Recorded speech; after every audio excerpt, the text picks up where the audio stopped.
Assalamualaikum warahmatullahi wabarakatuh. Waalaikumsalam warahmatullahi wabarakatuh. Terima kasih Ibu sebelumnya sudah meluangkan waktu untuk membantu saya membuat aksi nyata ini. Terima kasih atas waktu Ibu di sini sudah menyempatkan hadir di tengah kesibukan Ibu sekalian.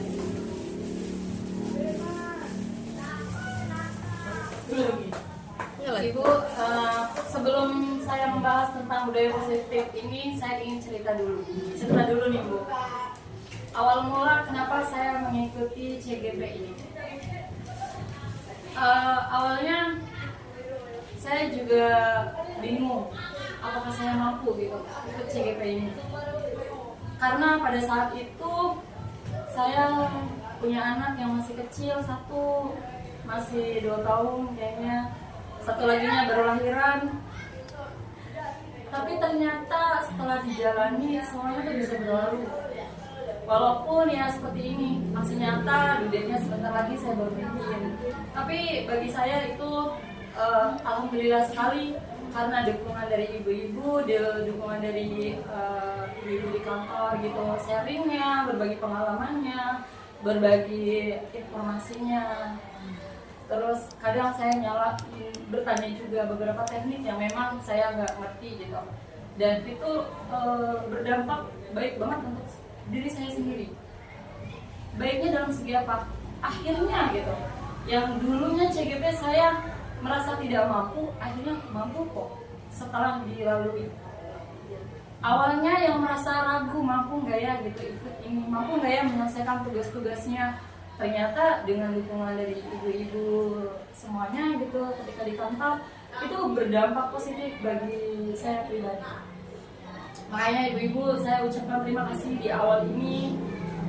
Pertama untuk waktu yang sekarang, untuk waktu-waktu yang kemarin udah sering direpotkan, sudah sering mintain tolong gitu ya. Terima kasih nih Bu. Ya, sama-sama. Sekarang kita memasuki tentang budaya positif. Perkenalkan, saya dari Komalasari, udah kenal ya Ibu. Saya dari CGP Angkatan 11.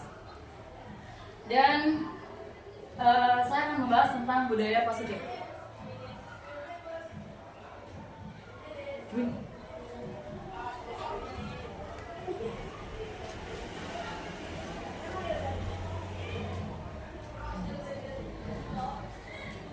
Nah, sebenarnya tujuannya itu untuk menyebarkan pemahaman dan keterapan pengalaman budaya positif.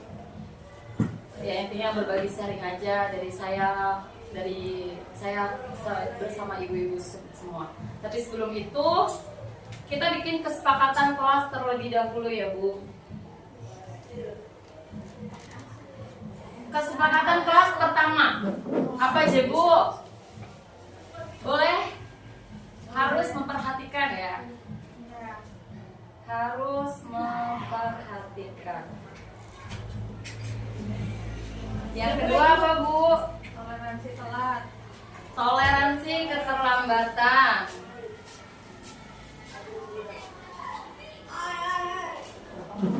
Terus apa lagi? Izin ke kamar mandi. Boleh izin ke toilet ya.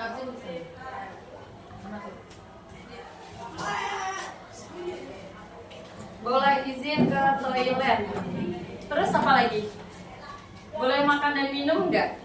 Hanya air putih. Boleh. Boleh sesekali ya. Hanya air putih.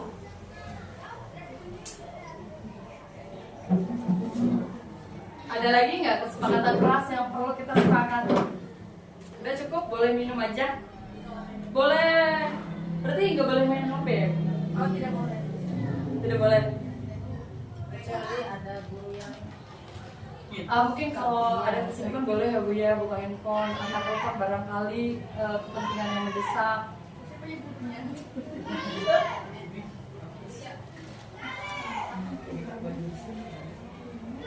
Ya, intinya di kelas ini Bapak dan Ibu nantinya boleh membuka teleponnya gitu kalau ada kepentingan, boleh minum, makan yang ringan-ringan aja, tapi tidak berisik ya Ibu-ibu ya, tidak berisik.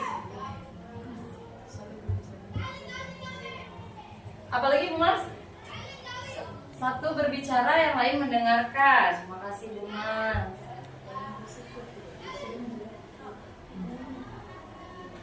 Satu berbicara, yang lain Kan sama yang lain mendengarkan.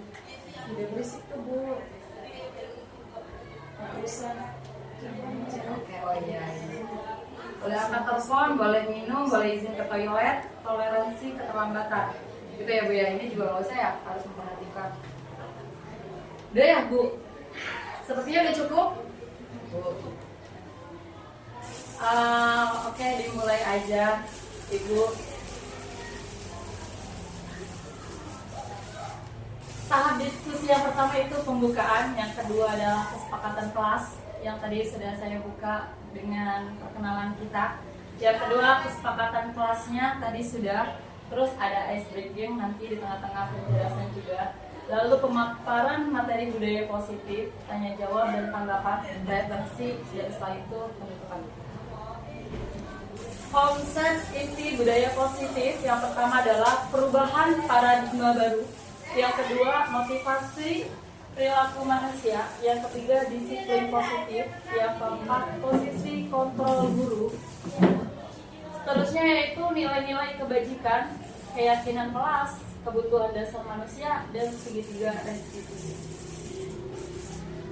Pembelajaran dengan paradigma baru merupakan pembelajaran yang dirancang berdasarkan prinsip pembelajaran berdiferensiasi, sehingga para peserta didik belajar sesuai kebutuhannya berdasarkan tahap perkembangan sesuai teori psikologi modern untuk mewujudkan profil pelajar Pancasila.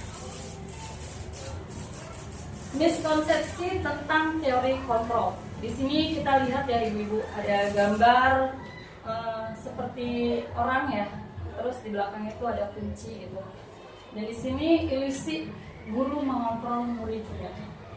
Ilusi bahwa semua penguatan positif efektif dan bermanfaat. Ilusi bahwa kritik dan membuat rasa bersalah mampu menguatkan karakter. Ilusi bahwa orang dewasa berhak memaksa. Mungkin saya pribadi dan mungkin ibu-ibu juga pernah mengalaminya. Pernah nggak kita menyindir siswa kita? Pernah nggak? Nah, ya. Sebenarnya tujuan kita tuh pada intinya berharap yang baik untuk hasil yang baik gitu ya Bu ya, tentu saja itu. Tapi terkadang beberapa siswa, beberapa murid itu tidak terima jika disindir, gitu. Misalnya di sebuah kelas saya sedang menerangkan pelajaran matematika gitu, terus saya ada anak yang belum ngerjain tugas pada saat itu. Saya pernah melakukan begini, itu siapa ya yang tidak ngerjain tugas gitu ya. Padahal Bu, mungkin sebagian anak oke-oke saja dengan ditegur, dengan cara disindir boleh-boleh saja gitu, kadang baik-baik saja. Tapi perlu diketahui ada beberapa situasi yang memang anak nggak bisa dikasih teguran dengan cara sindiran. Dampaknya anak tersebut jadi nggak masuk kelas saya, yang seharusnya masuk kelas saya, karena saya sindir pada hari itu tidak masuk kelas saya. Lalu saya jadi bertanya, apa yang salah? Saya sempat mempermasalahkan siswanya yang salah, tapi kembali lagi dengan mengikuti CGP ini, akhirnya saya tanya ke diri saya sendiri, apanya yang salah gitu. Nah, dari pendidikan ini akhirnya saya tahu untuk mengatasi siswa-siswa yang demikian, penting sekali kita mengetahui tentang profilnya ya Bu ya. Profil siswa itu berbeda Bu, sama dengan ibu-ibu yang ada duduk di sini, saya pun sama gitu. Latar belakang kita itu beda. Ada yang dididik dengan cara halus sekali, harus nanti setelah makan cuci piring ya. Ada yang dengan cara yang seperti itu. Atau ada yang dengan cara cuci piringnya harus selesai makan. Ada ya yang begitu, bener nggak Bu?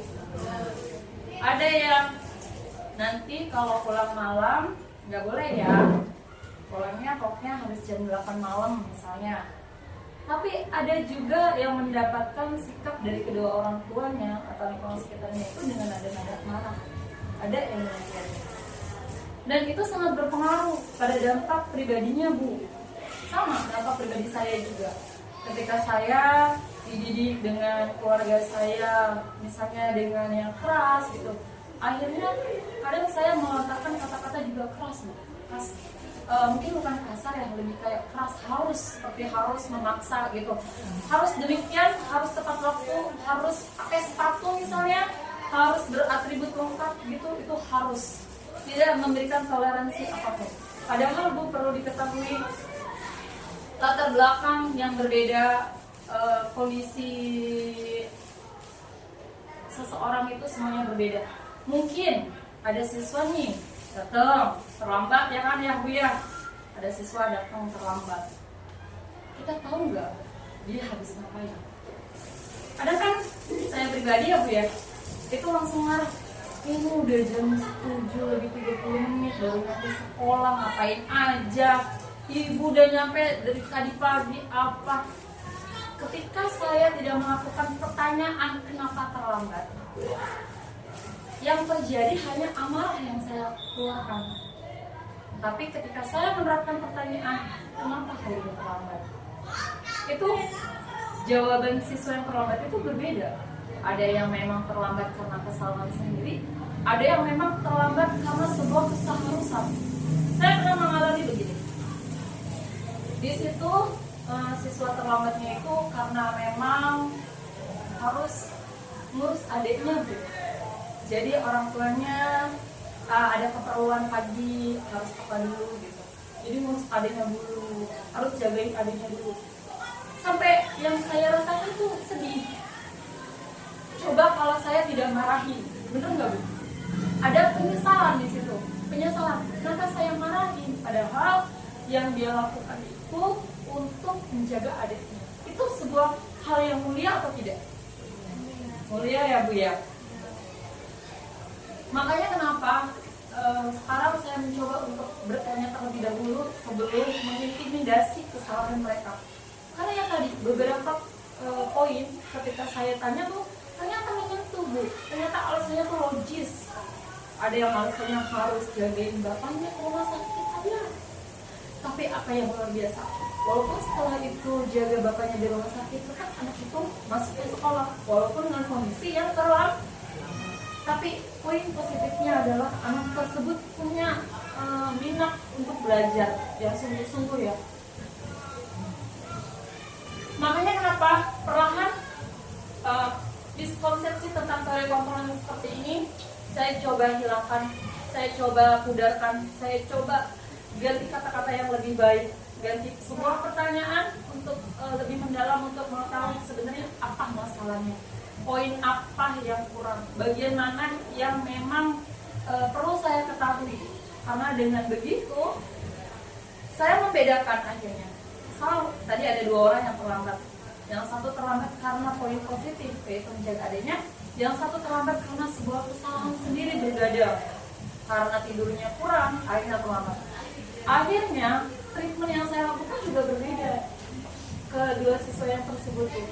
Yang satu mungkin harus ditulis dulu, harus diberi motivasi dulu tentang bagaimana cara menggunakan ponsel yang bijak, bagaimana mengatur waktu istirahat yang baik. Dan yang satunya lagi, bagaimana memberi semangat agar apa? Agar walaupun dia belajar, tapi intinya dengan keluarganya juga masih merangkul, dengan walaupun yang namanya tugas jagain adanya bukan tugas dia sebagai pelajar ya Bu ya, tapi di situ luar biasa anak tersebut melakukannya demi meringankan beban orang tuanya, demi membantu orang tuanya. Makanya ketika saya perlahan memudarkan teori-teori yang harus bisa, kamu harus gak boleh terlambat, kamu harus bersepatu.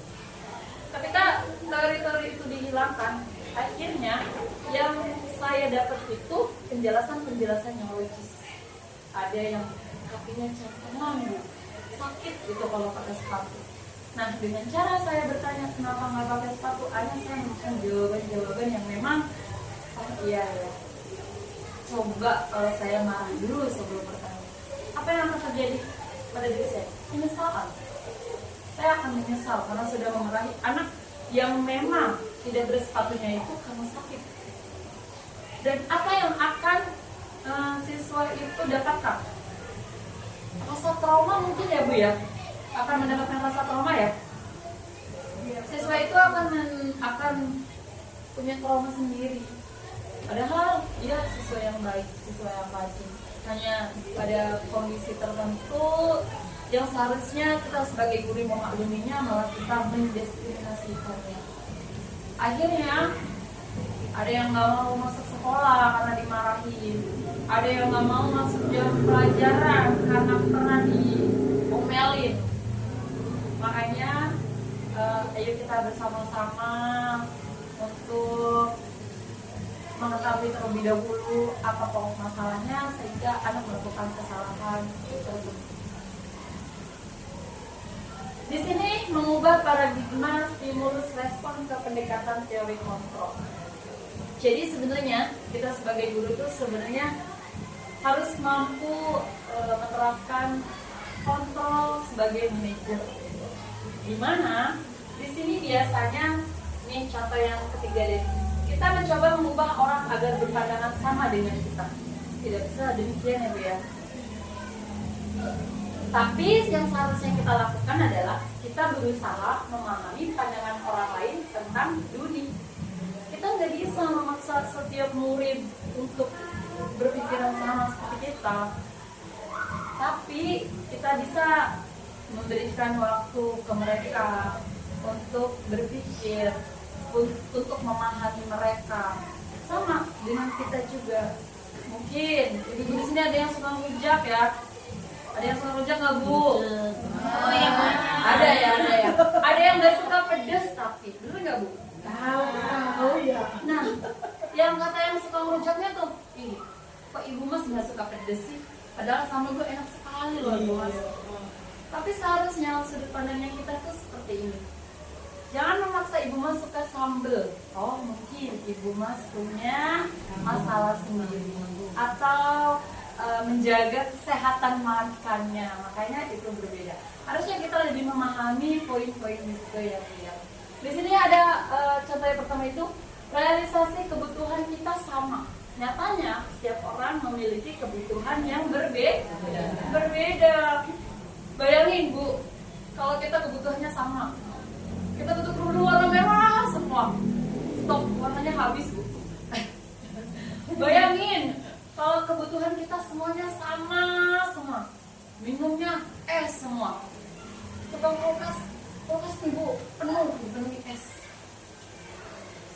Apakah itu baik? Tidak. Lalu yang kedua, semua orang melihat hal yang sama. Tapi seharusnya setiap orang memiliki gambaran yang berbeda. Di sini ada perilaku buruk dilihat sebagai suatu kesalahan. Semua perilaku memiliki tujuan. Contohnya gini. Saya pernah marahin anak. Marah nih. Kata ibu mas yang suka ngelus anak, yang pakai triknya yang halus-halus, kok ibu Dewi itu bisa nyalahin anak aja. Bener gak ibu mas ya? Itu ya. Pasti mikirnya seperti itu. Padahal yang saya lakukan itu sudah berkali-kali memberi nasihat, memberi motivasi. Lalu pada akhirnya di ujung batas kesabaran akhirnya meluaplah emosinya. Nah makanya di sini kadang semua perilaku itu memiliki tujuan. Baik buruknya perilaku tidak bisa diukur kalau itu perilaku yang negatif, tidak bisa. Karena apa? Karena kita harus bertanya dulu, Ibu Dewi kenapa marah-marah? Ketika saya sudah nanya, Bu Mas, maaf, ini sudah pernah saya diskusikan, sudah dinasihati secara baik-baik, sudah diobrolkan dengan orang tuanya, dengan kondisinya yang sering bolos atau apa seperti itu. Sampai akhirnya pada hari ini saya di luar kendali saya, dengan emosi saya yang sudah kuat, akhirnya saya marah di tempat tersebut. memaklumi sifat saya yang negatif itu, padahal memang itu negatif ya Bu ya, memaklumi gitu. Dengan apa? Dengan berkomunikasi yang baik. Ketika kita bertanya, maka kita akan mendapatkan jawaban. Jika jawabannya kurang puas, tanyakan kembali. Jika masih kurang puas, tanyakan pada diri kita sendiri, bagian mana yang seharusnya perfect. Itu tidak semua orang bisa memperfectkannya. Jadi kita sendiri Bu yang seharusnya bisa mengontrol. Lalu juga orang lain bisa mengontrol saya, tapi seharusnya hanya Anda yang bisa mengontrol diri Anda. Ibu Mani mau nggak dikontrol sama saya? Ibu kan sekarang berdiri, nggak nurut kan? Karena apa? Karena Ibu Fani punya kontrol pribadi sendiri. Begitu juga dengan siswa Bu. Hari ini pokoknya gak boleh terlambat. Tapi mereka punya kontrol sendiri Bu. Punya kontrol, punya masalah sendiri, akhirnya terlambat. Makanya yang harus kita lakukan adalah memaklumi dengan kontrolnya. Walaupun kita memaafkan, tapi semua itu harus diselesaikan, harus dikontrol supaya tidak terjadi ke akar-akar yang lebih parah. Lalu di sini pemaksaan ada pada saat rujukan gagal. Seharusnya kolaborasi dan konsensus menciptakan pilihan-pilihan baru. Kalau dipaksa terus ya Bu ya, jawabannya akan sama. Terus. Karena dipaksa. Tapi ketika kita berkolaborasi, sharing, mendapatkan ide-ide yang baru, maka jawabannya akan ada jawaban B, akan ada jawaban C. Misal gini, kalau saya di sini bilang, ibu-ibu, nanti kalau selesai kelas, ini gelasnya dibuang di tong sampah ya. Jawabannya cuma ada satu kan ya Bu ya. Apa yang harus, jawaban apa yang seharusnya saya dapat? Iya ya Bu ya. Gelasnya pasti dimasukkan ke tong sampah ya Bu ya. Tapi ibu-ibu dalam hati bisa ngegerutu, bisa ya Ibu Dewi udah minta tolong bikin aksi nyata, sayanya disuruh buang sampah sendiri gitu ya. Nah, tapi dengan kita berkolaborasi, ayo ibu makanya nanti diusin sendiri, itu akan lebih enak. Tidak ada rasa negatif dalam hati ya Bu ya. Selanjutnya, disiplin positif berasal dari kata disiplin yang artinya belajar. Disiplin mengacu pada disiplin diri yang memiliki tanggung jawab terhadap apa yang dilakukannya berdasarkan nilai-nilai yang diyakini. Disiplin positif merupakan salah satu cara penerapan disiplin yang bertujuan untuk menumbuhkan kesadaran serta memperdayakan peserta didik tanpa imbalan, penghargaan, atau reward, ancaman, atau hukuman. Sebagai pendidik, tujuan kita adalah menciptakan peserta didik yang memiliki disiplin diri sehingga mereka berperilaku mengacu pada nilai-nilai kebajikan universal dan memiliki motivasi intrinsik dalam perubahan perilaku ke arah yang lebih baik. Disiplin itu belajar Bu. Nggak bisa yang sekali treatment langsung anak itu disiplin. Tidak. Jadi itu kita benar-benar harus kayak merangkul. Kita benar-benar harus punya statementnya dari A sampai Z itu harus dilakuin. Supaya apa? Ketika saya misal saya sekarang jadi wali kelas di kelas 8E, saya melakukan yang hari ini piketnya, misalnya dalam 1 minggu ini yang piketnya bersih akan saya beri hadiah. Maka ketika tanpa hadiah apa yang akan saya dapat? Anaknya tidak piket atau kelasnya tidak bersih, benar ya Bu ya? Karena apa? Karena itu pemaksaan dari saya, karena reward yang saya kasih, mereka mau membersihkan kelasnya. Tapi iya, karena imbalan ya Bu ya, juga benar ya, karena imbalan, karena harapan diberi reward, akhirnya mau memberikan kelasnya tanpa kita sadari gitu. Sebenarnya seharusnya kita lakuin adalah pelan-pelan dibelajar disiplinnya pelan-pelan. Iya, jadi anak-anak hari ini yang nggak piket, ayo piket dulu. Hari pertama nih nggak ada yang piket, otomatis kalau guru pelajaran pertama harus bersih-bersih ya bersama-sama sama gurunya juga. Besoknya dikontrol sama saya, Bu, masih nggak piket lagi. Saya kasih nasihat lagi.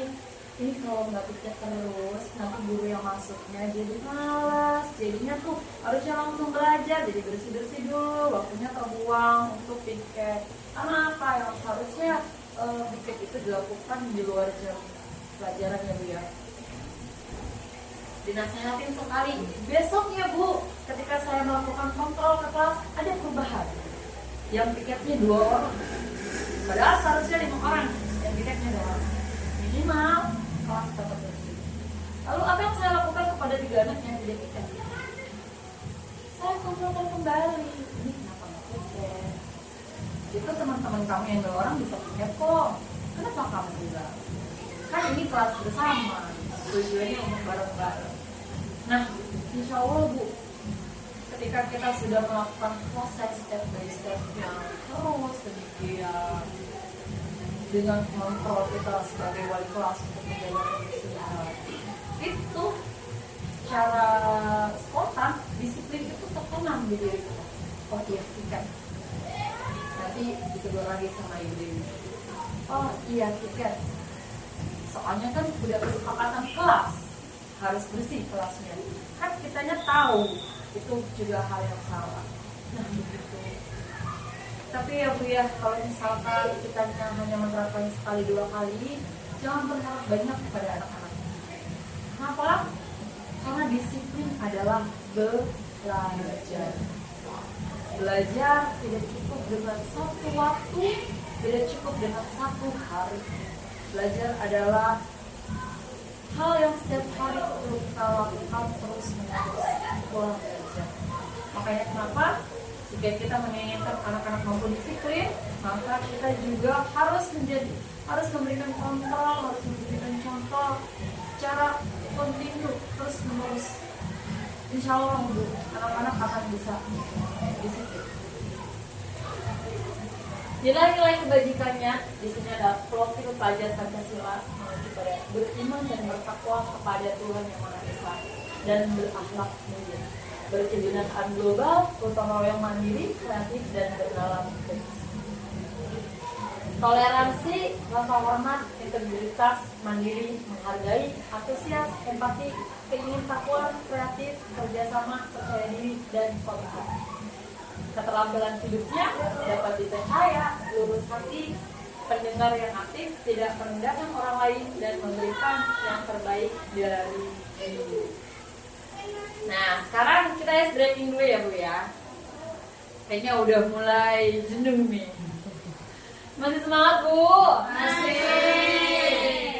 Karena di sini tentang profil penyajar Pancasila, seperti kita nyanyi ya, profil penyajar Pancasila. Ada yang ingat Ibu lagunya? Bukan nih. Kita nyanyi bersama tentang profil pelajar Pancasila ya. Ini Mas jagonya nih. Ya, kita mulai. S breaking kali ini adalah kita bernyanyi tentang profil pelajar Pancasila. Karena setiap pagi kegiatan kita adalah menyanyikan profil pelajar Pancasila. Kita mulai dengan yang ketiga ya, Ibu-ibu. 1, 2, 3. Belajar Pancasila, beriman dan bertakwa pada Tuhan Yang Esa, dan berakhlak mulia, berkebinekaan global, gotong royong mandiri, kreatif dan bernalar kritis. Luar biasa sekali. Terima kasih, Ibu. Ternyata kita hafal semua ya. Itu menunjukkan kalau kita mengikuti kegiatan setiap pagi bersama anak-anak. Terima kasih Ibu-ibu. Ya. Sama-sama. Kebutuhan dasar manusia adalah segala sesuatu yang kita lakukan untuk mendapatkan apa yang kita inginkan. Seluruh tindakan yang kita lakukan memiliki tujuan tertentu, dan semua usaha yang terbaik yang kita lakukan adalah dalam rangka agar kebutuhan dasar kita terpenuhi dengan baik. Di sini ada 5 kebutuhan dasar manusia. Yang pertama, bertahan hidup. Kedua, kasih sayang dan merasa diterima. Ketiga adalah penguasaan. Yang keempat, kebebasan. Yang kelima, kesenangan. Dimana ini beda. Bertahan hidup itu mau nggak mau ya Bu ya, kita harus makan, harus minum. Tempat tinggal itu maksudnya ke dalam bertahan hidup. Dengan bertahan hidup, dengan makan, minum, maka kebutuhan dasar yang lainnya juga akan bisa kita raih.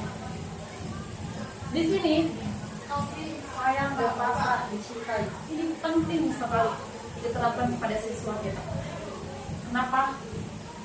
Latar belakang siswa berbeda. Itu memang sangat-sangat berpengaruh. Ketika di rumah sering dimarahi, di sininya dimarahi, maka mereka tak mau belajar Bu. Udahlah males. Saya di rumah dimarahin, saya di sekolah dimarahin.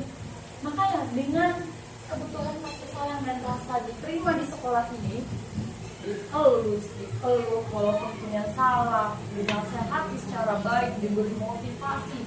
Dengan cara yang kedua ini, mereka yang berlatar belakang, maaf ya gitu, dengan keluarga yang di rumahnya sering marah-marah, di sini nggak merasa nyaman, nggak merasa senang tinggal di sekolah.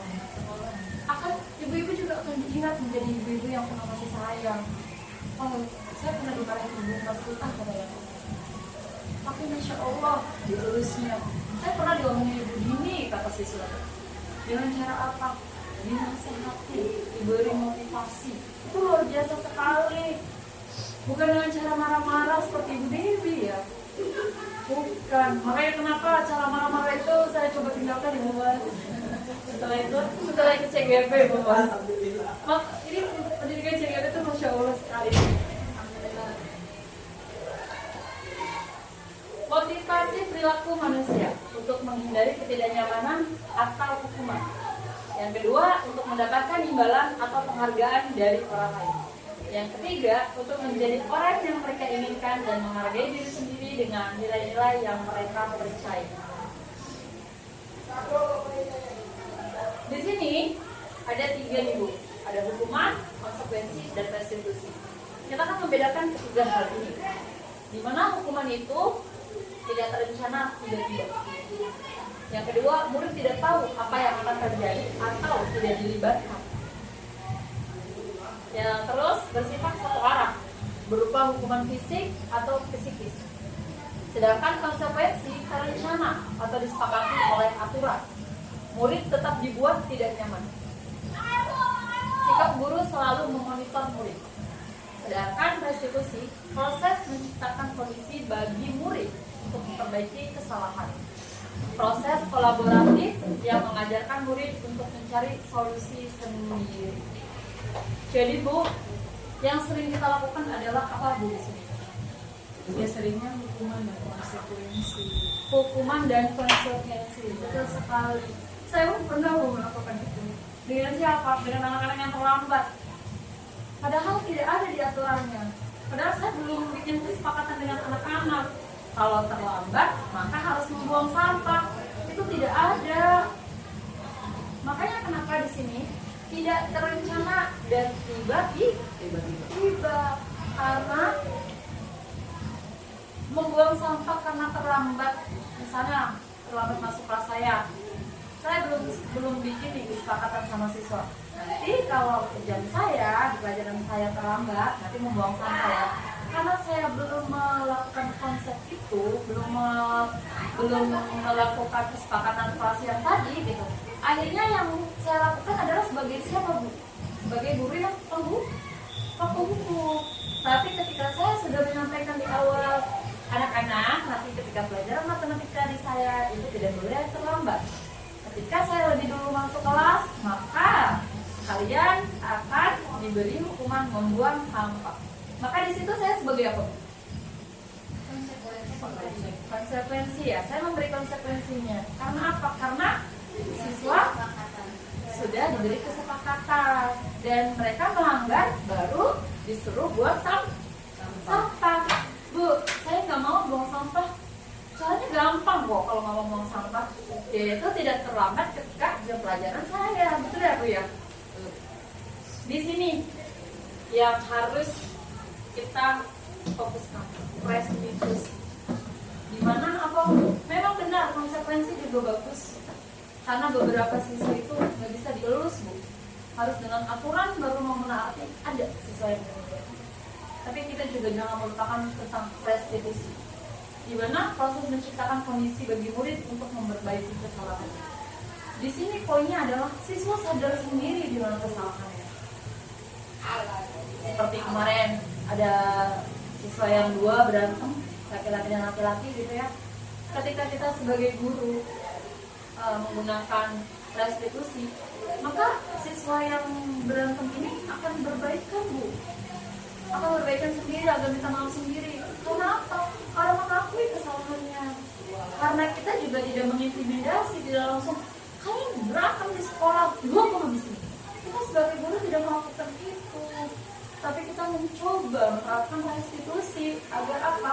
Agar mereka mengakui kesalahannya, agar mereka mau memperbaiki kesalahannya dari jiwanya sendiri, dari hatinya sendiri, ibaratnya dari pemikiran dia sendiri, bukan kata ibu, bukan kata aturan, bukan. Dengan begitu Bu, maka di situ ada pembelajaran untuk siswa, ada poin positif yang bisa diambil untuk siswa.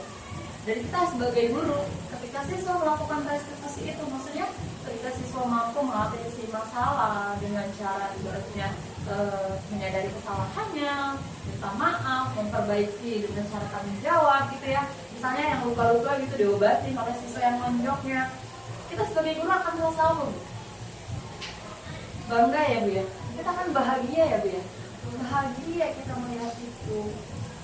Tapi coba bayangkan, ketika dua anak yang berantem, kita hukum langsung. Apa yang mereka lakukan? Dendam. Saya pernah Bu didendami oleh siswa. Apa bentuk dendamnya? Saya naruh motor di parkiran, saya dimasukin batu kerikil motornya tuh, knalpotnya tuh. Karena apa? Karena dulu saya sering sebagai penghukum, saya sering menghukum siswa, saya sering marah-marah ke siswa, walaupun gitu saya tidak pernah melakukan secara dengan kekerasan. Tapi bagi siswa itu Ibu Dewi itu apa ya? Dikit-dikit dihukum, dikit-dikit suruh buang sampah. Akhirnya ada rasa dendam yang siswa miliki, dan itu tidak baik Bu. Tidak baiknya apa? Untung, alhamdulillah saya cuma dimasukin kerikil motor. Kalau saya dibegal gitu ya, kalau misalnya motornya remnya digunting, bagaimana Bu? Itu luar biasa sekali bahayanya. Dan sifat dendam yang demikian itu nggak baik juga kan ya Bu ya. Makanya kenapa dengan CGV ini saya mencoba tidak sebagai penghukum lain. Begitu. Ayo ikut guru penggerak. Ya nggak apa-apa. Ayo Bu Jam, nanti kita bersama-sama Bu Jam. Sama Bu. Saya juga dulunya nggak tahu kalau dia menghukum siswa tuh akan kemunculan dendam. Saya nggak tahu Bu. Saya juga nggak tahu. Saya juga nggak tahu ada 5 posisi kontrol dulu yang penting yang harus saya lakukan itu saya nggak tahu. Makanya kenapa tujuan saya di sini supaya Bapak dan Ibu juga ada poin positif yang bisa Bapak Ibu ambil gitu dari saya gitu. Terapkan yang baiknya, tinggalkan yang jeleknya. Jadi ya, misalnya Ibu Jamia udah merasa nih, iya Bu saya pernah marah-marah terus nih anak ya. Tapi akhirnya tersadar dengan diskusi ini ya Bu ya. Nah, makanya kenapa dengan diskusi ini tuh ya semoga ada dampak-dampak yang positif ke depannya ya Bu ya. Untuk siapa? Untuk kita bersama Bu. Untuk sekolah kita yang itu sekolah yang kita juga bersama. Ya Bu ya. Di sini ada 5 posisi kontrol guru. Yang pertama sebagai penghukum, pembuat merasa bersalah, sebagai teman, pemantau, dan manajer.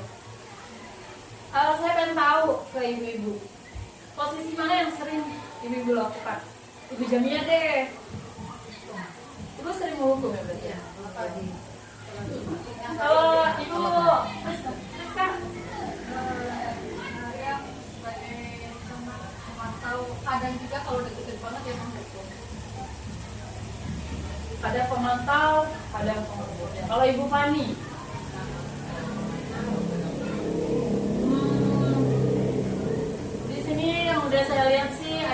Mas Rika ya, yang sudah melakukan sebagai manajer. Boleh Ibu Mas Rika berbagi pengalamannya?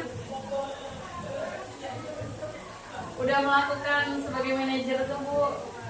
Ya, awalnya saya juga tidak tahu apa yang saya lakukan itu apakah sebagai pendukung, apakah saya sebagai seorang teman, apakah saya sebagai pemantau ya. Hanya setelah saya ikut sama dengan penggerak, ternyata kalau tindakan yang saya lakukan ini namanya pendukung. Tindakan seperti itu semuanya ada di situ. Seperti yang disampaikan oleh Bu Dewi, pendidikan guru penggerak itu kita bisa mendapatkan semuanya, sehingga ya memang posisi tertingginya itu adalah sebagai seorang guru. Bagaimanapun juga setiap anak itu punya potensi dan bakat masing-masing, punya kemampuan yang berbeda, multiple intelligence, kemudian gaya belajarnya berbeda dan kebutuhan dasar berbeda gitu ya. Sehingga dengan mengetahui kondisi semua itu, kita akan tahu bahwa sesungguhnya tindakan untuk anak-anak itu tidaklah baik untuk mereka, tidak berdampak baik. Boleh kita sebagai teman, tapi dalam situasi tertentu ya, dan memang posisi yang bagusnya adalah sebagai seorang manajer, diusahakan sebagai seorang manajer. Makasih Bu Mas sudah menjelaskan. Gini, saya mau berbagi pengalaman juga. Baru hari ini di kelas saya ada yang namanya Ibrahim ya, anak luar biasa Bu. Awalnya saya mencoba treatment membaca, menulis. Kenapa saya curiga tentang Bagim? Itu saya coba lihat catatannya. Catatannya tulisannya nggak rapi Bu. Memang bisa dibaca, tapi untuk usia kelas 8 saat ini gitu, seharusnya sudah menulis minimal bisa dibaca oleh orang lain, bisa dibaca dengan diri sendiri gitu, bisa jelas, bisa rapi, setidaknya nggak keluar garis gitu ya Bu ya. Itu kan pasti yang kita temui. Tapi ini berbeda. Kenapa saya bilang berbeda? Saya pernah ngajari adik saya itu kelas 1 SD, tulisannya lebih rapi adik saya waktu itu daripada baginya. Makanya saya coba menghubungi orang tuanya, di rumahnya seperti apa, bagaimana kondisinya. Saya coba nanya juga ke batinnya. Saya coba nanya ibaratnya kesehariannya bagaimana. Ternyata di kelasnya itu tipe yang pendiam ya, Bu. Tipe yang ingin sendiri, lebih nyaman sendiri. Dia nggak mau bergaul dengan orang lain. Saya curiga ya Bu ya, karena saya pengen melakukan terbaik lah intinya, pengen Mbak itu bisa jadi baik sekarang. Saya coba ngobrol kemarin lewat telepon dengan orang tua ini. Pak, Bu, maaf, ini keseharian Mbak itu dulu ngapain aja? Soalnya di sini Mbak itu sendirian aja, kadang nggak mau sama teman-teman. Sampai kadang saya curiga, apakah dibully sama teman-temannya, apa merasa tidak nyaman di kelas. Tapi ketika saya tanya ke temannya, nggak ada yang melakukan demikian. Malah kadang diajak oleh Wijaya, diajak teman-teman yang lain. Diajak, tapi emang anaknya nggak mau. Dan ketika saya nanya ke orang tuanya, benar Bu, saya di sini sering nyuruh anak tersebut untuk main. Anak saya suruh main tuh nggak mau. Kayaknya mainnya sama adiknya aja, sama kakaknya aja. Sampai Bu, percaya atau tidak percaya, mancing dengan ibunya. Coba bayangkan, seusia itu saya lebih suka dengan teman sebaya ya, tapi dia beda, dia lebih suka dengan keluarganya. Saya tanya alasannya, kenapa? Kok bisa merasa nyaman demikian? Saya takut terjerumus pergaulan. Saya takut seperti teman-teman saya. Oke, teman saya A itu baik, tidak melakukan hal yang negatif.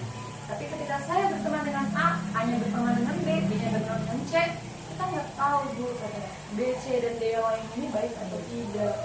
Saya tidak mau gitu sampai saya terjerumus kalau pergaulan yang demikian. Di situ saya langsung takut Bu, langsung kayak, oh iya gitu. Ini luar biasa sekali pemikirannya. Dengan apa? Dengan anak yang tulisannya tidak rapi. orang tuanya kesini datang. Jadi sebelum ini saya coba diskusi dengan orang tuanya lagi. Mereka cerita, Bu, Mbak Im tuh sering beresin mobil. Bisa jadi mobil, bisa jadi bengkel, bisa beresin motor sendiri kan ya. Iya. Yang lebih bikin saya shock adalah bisa benerin listrik, Bu. Iya, ibunya cerita tadi, dia bisa benerin listrik di rumah. Jadi kalau listrik nih ada konslet atau apa, itu Mbak Im Bu yang ngerjain. Ketika bapaknya sedang kerja ya, karena bapaknya kerja. Itu ibunya cerita demikian. Jadi saya sekarang luar biasa ya. Saya nggak bisa beresin listrik, Bu. Padahal saya tulisannya rapi. Iya, jadi poin yang saya ambil dari bayi itu mungkin Bu dalam keterbatasan orang tertentu itu punya sisi kelebihan yang baik, kelebihan yang nantinya mampu untuk survive dalam hidupnya. Hidup ini untuk apa sih, Bu? Untuk mampu survive, berdiri sendiri, di kaki sendiri, untuk bermanfaat untuk orang lain gitu kan? Mungkin Mbak Im nggak bisa menjadi nomor 1 di sekolah, tapi siapa yang tahu Mbak Im bisa jadi nomor 1 di rumahnya. Benar nggak, Bu? Bapak kerja PLN, bapaknya kebetulan PLN. Bapak saya dulu ini, Bu, bisa beresin air, tapi saya nggak bisa karena saya tidak melakukan praktek. Tapi Mbak Im tuh kayaknya lebih suka ke praktek. Jadi di rumah tuh penasaran hal-hal yang baru tuh penasaran. Tapi ketika justru nulis susah sekali, Bu. Iya malas, tapi ya saya coba juga untuk dia belajar. Walaupun saya tidak berharap banyak,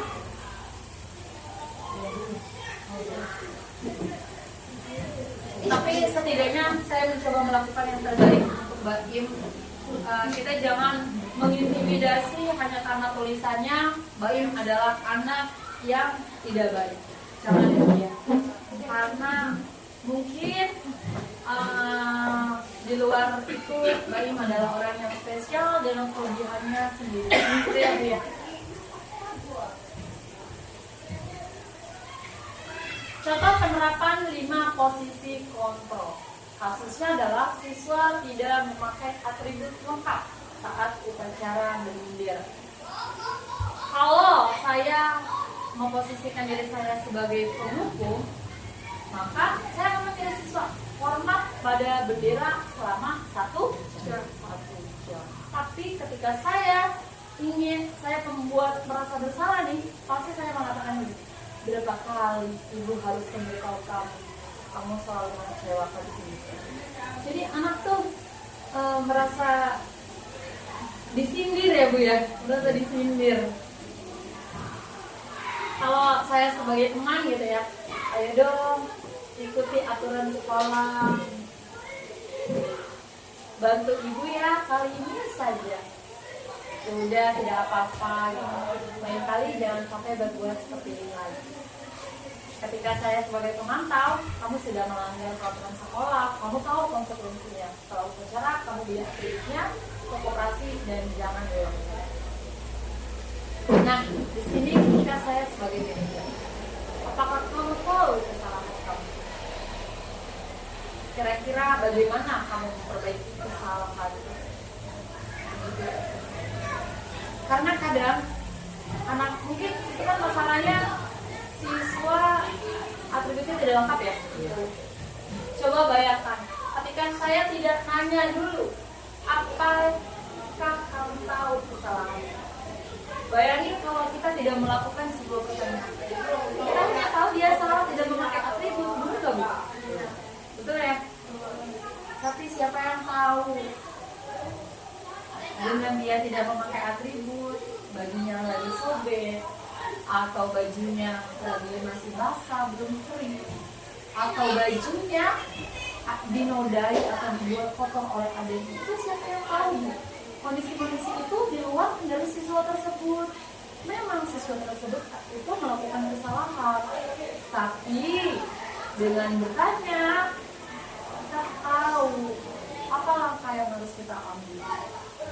menasihati dengan cara apa, memotivasi dengan cara apa. Makanya perlu sekali kita sebagai manajer di sini.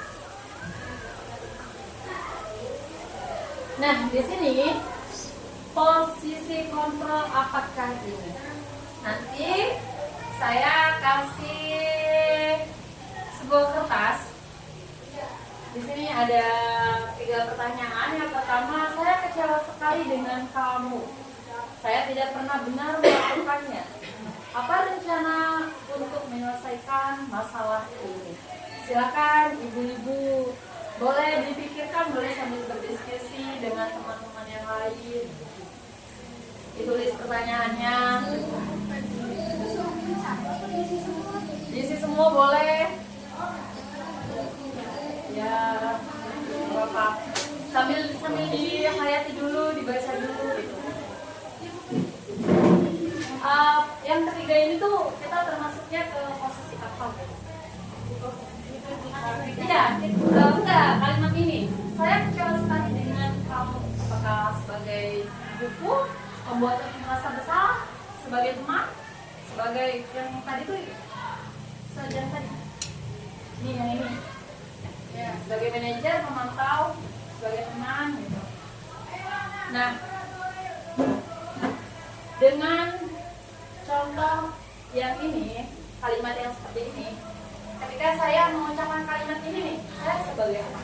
Ketika saya mengucapkan kalimat kamu tidak akan benar, itu saya sebagai apa?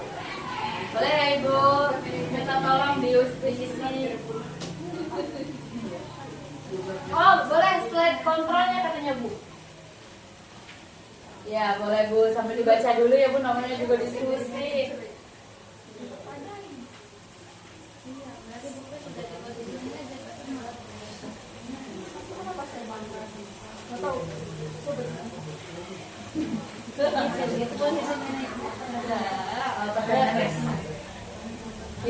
Ibu Dinda tolong ke pertanyaannya. Kamu tidak pernah benar melakukannya. Sebagai apa Ibu? Aku merasa bersalah. Ya, pokoknya terserah ibu-ibu deh. Apa aja? Merasa bersalah deh. Iya. Itu yang berbeda manajer. Membuat merasa bersalah. Iya, boleh. Terus lanjut Bu, ada 2 lagi pertanyaannya Bu. Masih ada 2 lagi. Kalau misalkan saya mengatakan ayolah melakukan demi Bapak atau Ibu, demi itu sebagai apa? Aduh, keren sekali. Yang kamu tidak pernah mendapat nilai jika tidak mengerjakan tugas. Sebagai apa Bu? Buku boleh ditulis Bu jawabannya.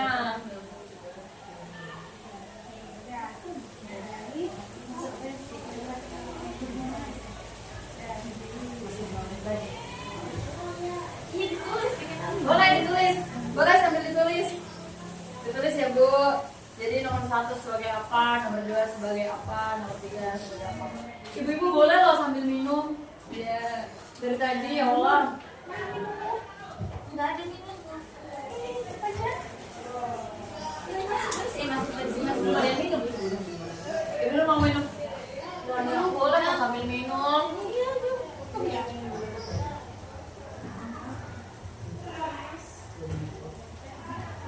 Sok boleh diputer-puter terus Bu. Jadi nomor 1 apa? Boleh diskusi sama ibu-ibu yang lain juga boleh.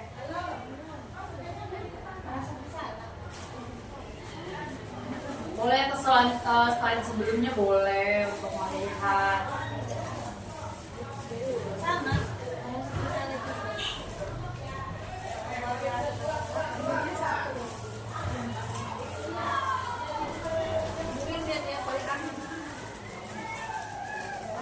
Tapi ya Bu tulisannya.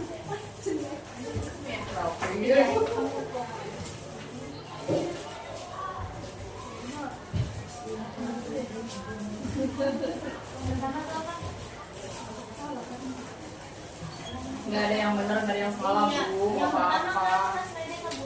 Bu, mundur lagi. Yang ini, saya kecewa sekali dengan kamu. Sekali dengan kamu membuat merasa bersalah. Saya Yang kedua, kamu tidak pernah benar melakukannya.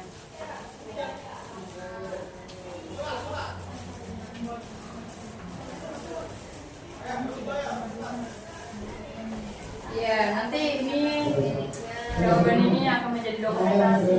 Yang keempat, gue. Aku teman kan ya? Iya. Iya. Nah, yang kelima, kamu tidak pernah berani kamu kok. iya. Nah, nih. Udah ya Bu. Berarti salah ya kamu. Udah. Ya itu yang aku Kedua tuh tadi yang kedua itu merasa bersalah. Boleh Ibu Nur memberikan pendapatnya. Baik, terima kasih Bu Dewi. Kalau menurut saya terkait dengan posisi kontrol yang di depan, kalau yang satu itu yaitu kalimatnya adalah saya kecewa sekali dengan kamu. Kalau itu menurut saya adalah pembuat merasa bersalah karena di situ ada rasa kecewa ya, sehingga orang yang diberikan kalimat kecewa itu oh iya ternyata aku tuh membuat kesalahan seperti itu. Kemudian yang kedua, kamu tidak pernah benar melakukannya. Ini jelas banget, ini kayak mengejas ya, mengejas si anak ini untuk mengakui atas kesalahannya. Jadi ini juga sama membuat merasa bersalah. Kemudian yang ketiga, apa rencanamu untuk menyelesaikan masalah ini? Nah ini adalah posisi manajer. Seharusnya kita sebagai seorang guru harus selalu Bertanya terlebih iya, dahulu. bertanya terlebih dahulu seperti itu. Kemudian yang keempat, ayolah lakukan demi bapak atau ibu ya. Nah di situ rada lembut kalimatnya juga. Jadi ini bisa posisi sebagai teman. Dan yang terakhir yaitu kamu tidak pernah mendapat nilai jika tidak mengerjakan tugas. Nah ini seperti kamu. Terima kasih Bu Dewi. Terima kasih Bu Nur atas jawabannya. Benar sekali ya Ibu Nur. Memang benar, posisi sebagai manajer itu perlu sekali dilakukan kita sebagai guru. Kenapa? Karena ya itu yang posisi yang paling baik gitu, yang paling memenuhi standar-standarnya gitu, yang paling baik, yang paling positif untuk dilakukan.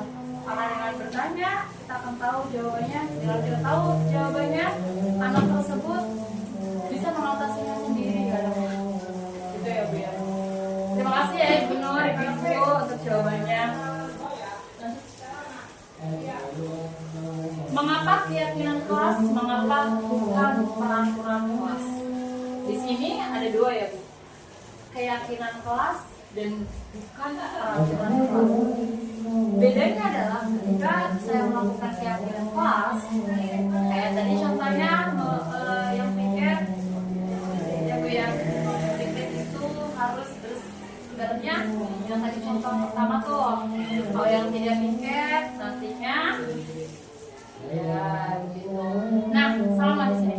Ketika saya sudah membuat kesepakatan di kelas, ketika telat di jam pelajaran saya maka membuang sampah, maka siswa sudah tahu Bu, sudah tahu. Oh ya, saya sudah menyepakati itu dengan Ibu Dewi. Ketika pembelajaran Ibu Dewi terlambat, maka dia tahu harus membuang sampah. Walaupun saya tidak dilatih.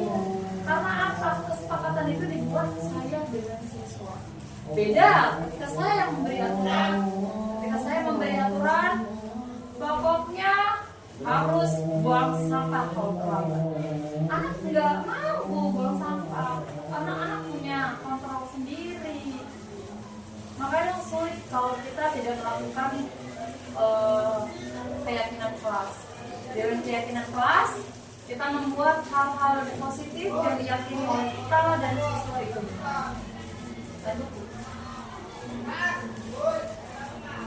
Adapun keyakinan kelas itu bersifatnya abstrak, berupa pernyataan universal, dibuat dalam pernyataan positif sedikit saja agar mudah diingat sesuai dengan kondisi kelas dan sekolah sehingga mudah diterapkan Semua warga sekolah atau warga kelas dilibatkan saat membuat keyakinan kelas.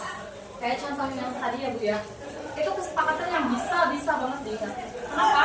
Setiap pelajaran Ibu Dewi tidak boleh terlambat. Yang terlambat harus membuang sampah. Satu poin, tapi ada hal yang positif diambil dan itu bisa diyakini dengan siswa.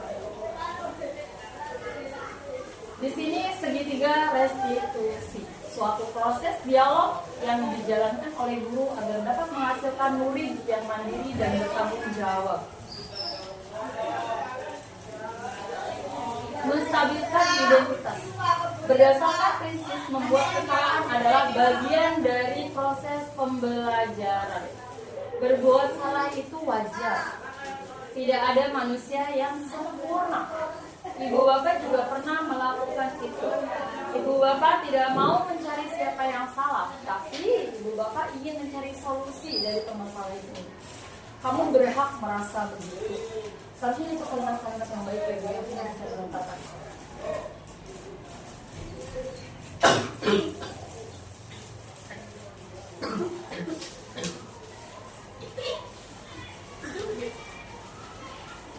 Berdasarkan prinsip teori kontrol bahwa pada dasarnya kita termotivasi secara intrinsik.